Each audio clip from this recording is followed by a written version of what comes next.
Ladies and gentlemen, boys and girls, children of appropriate ages, this is the Daily Deucey podcast. We are having some webcam issues, so the video version, unfortunately for most of you people, because I know that's why you're here, won't have my face for today. And that means I'm probably going to end up going out and spending a ton of money on like a 4K fucking webcam, so you guys can see how cute I've been looking. But today is January the 15th, the Daily Deucey podcast. It is Friday, boys and girls. Pizza day, Coors Light, and Crown, and whatever else we get into tonight is the way to go. But let's get into the good news here, boys and girls. Joe Biden's $1.9 trillion stimulus plan could wreck Wall Street's favorite money-making trade. Oh, God, here we go already. It hasn't even started, and we're already talking about how Biden's going to fuck over the economy. Great. This is great. Love it. President-elect Joe Biden's extensive $1.9 trillion stimulus plan to combat the effects of the COVID-19 pandemic may supercharge economic growth, but also send Wall Street's favorite 5 tech stocks, known as FANG, into a short-term price slumber. Good news is I got rid of all my FANG stocks a little while ago. So I'm good to go. Good to go. Good to go. While naturally, Biden's fiscal relief won't be causing a quarterly earnings misses at Facebook, Apple, Amazon, Netflix, or Google, his plan could dent market psychology on the stocks and in turn what multiple investors are willing to pay on each. The line of thinking is rather straightforward to astute market watchers. Biden's stimulus package could send investors rushing into more cyclical stocks into the retail, energy, and material space in advance of strong lifts to the respective sector earning growth rates. Those funds may come from cashing out FANG stocks, which gained an average 43% over the past year, fueled by views on the street that big tech economics safe havens. Supporting this possible rotation would be the Wall Street analysts moving quickly to push up profits estimates on cyclical areas of the market. Looked at another way, investors would be positioning for fast earnings growth this year, next out of cycles relative to FANG stocks because of the latest stimulus package. The spending comes at an interesting junction for analysts as investors, as it will no doubt mean further EPS upgrades. It will also mean that many early cycle S&P 500 sectors will see faster earnings revisions than the popular FANG and IT dominated investor attention. So, I mean, this seems like they're kind of thinking that, this sounds like big tech is kind of going down a little bit, and Biden's all for that. But I think this is more kind of going into traditional markets, like they talked about energy and materials and stuff like that, instead of these kind of really blown up tech markets, which, hey, Mark Cuban had mentioned that cryptocurrencies are similar to the dot-com bubble. You could have another literal dot-com bubble. Let's hope not. We do not expect all of the elements of the proposal to pass, but we are increasing our assumption of additional near-term fiscal measures from $750 billion to $1.1 trillion. Ugh. Not everyone on the street is ready to toss in the towel on FANG stocks, however. Bulls argue that the pandemic continuing to rage on, putting the economic recovery at risk, no matter a fresh stimulus injection. FANG remains to be the best place. So yeah, I guess that's it. So these FANG stocks, Facebook, Apple, Amazon, Netflix, and Google, have all been killing it during the pandemic. So now when these other companies start opening up, and you're going to be able to go to the mall, into the movie theater, into the store, and whatever, they think the investments kind of spread more evenly back out to those when Amazon fucking blew up during pandemic. I mean, it makes sense, but we'll see what happens with that, because Andrew Yang kicks off New York City mayoral campaign with $2,000 basic income proposal for the poorest. Now, see, I didn't see anything about for the poorest, but let's see. Former Democratic presidential candidate Andrew Yang made his first appearance as a New York City mayoral candidate on Thursday, proposing a basic income program for the city's poorest. We will launch the largest basic income program in the history of the country. We will lift hundreds of thousands of New Yorkers out of extreme poverty, putting cash relief directly into the hands of families who desperately need help right now. Yang's plan, a modified version of his national UBI proposal, would involve providing roughly 500,000 New Yorkers who are living in extreme poverty with an average of $2,000 per year. The campaign added that the program would grow over time as it receives more funding from public and philanthropic organizations. Unlike a national plan, however, the local plan would need to be part of a balanced budget. At the local level, where budgets are constrained, you cannot run budget deficits. The question is, what does Yang plan to cut? Dean Baker, chief economist at the Center for Economic and Policy Research, told Yahoo Money. If New York City wants to spend a couple $2 billion a year on the universal basic income, it has to cut other spending or raise taxes on the rich.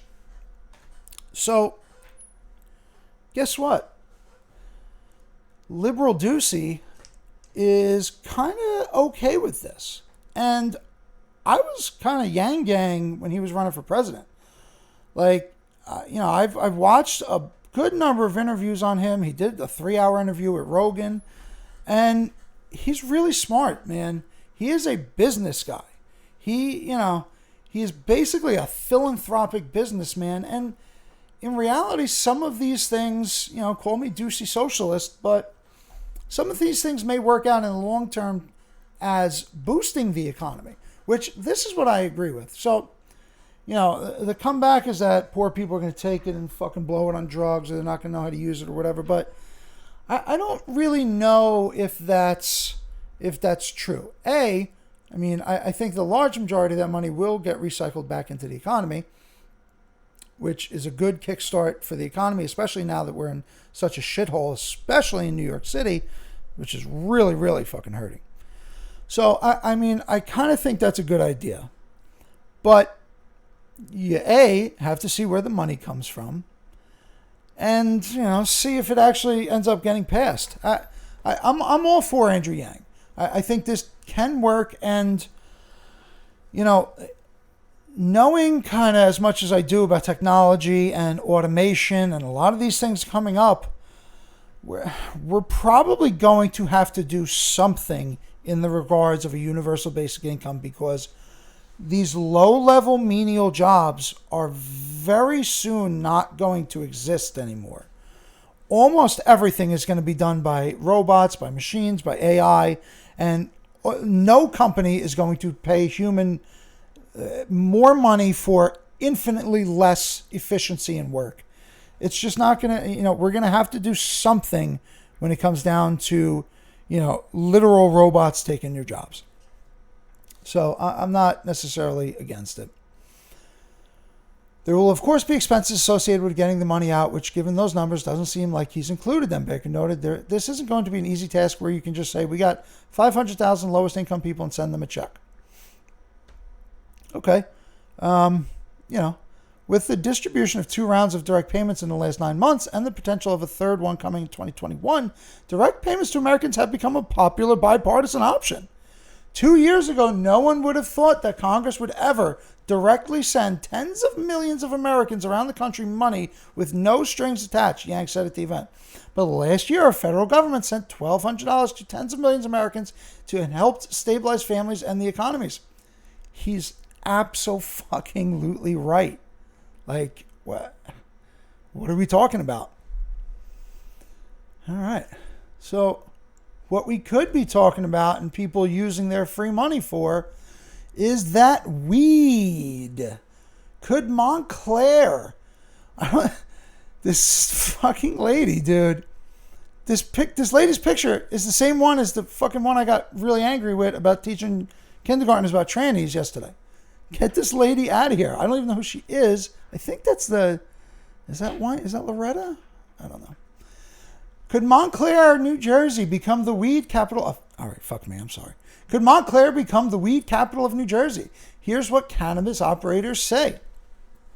Montclair, which opened the first medical marijuana dispensary in the state in 2012, could have 2 corporate cannabis companies operating downtown by year's end. A Colorado company called Lightshade Labs has an application pending with the state to open a medical marijuana dispensary on Bloomfield Avenue. Its local team consists of Rohan Marley, son of reggae legend and cannabis advocate Bob Marley, physician Dr. Anthony Caggiano, and his son Eric with a K, which I guess CK is a little too much on Eric. I'm kind of with the Eric with a C. Whatever. An attorney, John Zijunis. It's almost definitely Zijunis. Rohan Marley raised 5 children in South Orange with Grammy winner Lauryn Hill. Really? That's interesting. The second company, Ascend Wellness Holdings, a multi-state operator based in Boston, is renovating the Greenleaf Compassion Center on Bloomfield Ave, which it purchased last year from Julio Valentin. Both dispensaries, which would be located near each other in the central business district, will only serve holders of medical marijuana cards who use weed for conditions such as pain and anxiety. However, thanks to the vote in the November 2020 referendum approving the legislation of weed in New Jersey, the operators now have footholds to expand into recreational weed down the line. We are ready to support the medical program as well as the burgeoning rollout of recreational cannabis demands. Yeah, like we'll definitely take care of all the medical demands and then get super rich when fucking recreational comes out.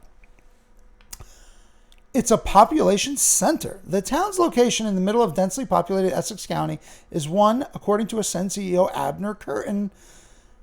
The town's location in the middle is a densely is one. Okay, wait. The town's location in the middle of densely populated Essex County is one, according to Ascend. See, what? One of what? The boxes? Like, that doesn't fucking make sense, NorthJersey.com. Who fucking wrote this nonsense? Julia Martin? I don't know her, do I?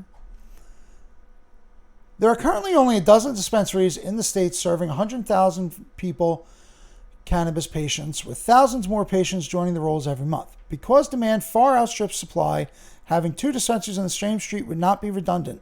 Even if supply were to increase, Marley said, it's common in cities where legal marijuana to have multiple dispensaries in the same town, even same block, offering different products, strains, and customer experience. Montclair's progressive ethos is another checkmark in its favor.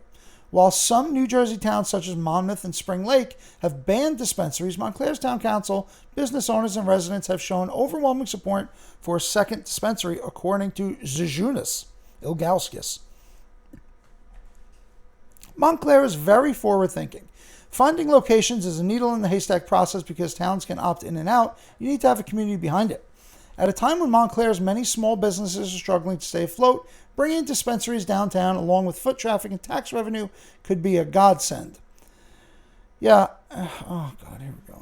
But a town with a black population of 24%, the dispensary is also important from a social justice perspective. The draconian prohibition of marijuana has done enormous harm, especially to people of color. Montclair has been long on the forefront of fighting for social justice reforms, and legalization of marijuana is very much in line with that. I mean, doesn't that kind of sound a little condescending? Like, okay, we'll let you guys smoke weed now. Everything's okay. I don't know. I don't love it. Just fucking let everyone fucking do whatever they want. Leave fucking people alone. And let people smoke weed while in their new GM flying car. This GM flying car concept looks like it's straight out of Westworld. General Motors has unveiled a flying car concept, and it looks like something straight out of Westworld.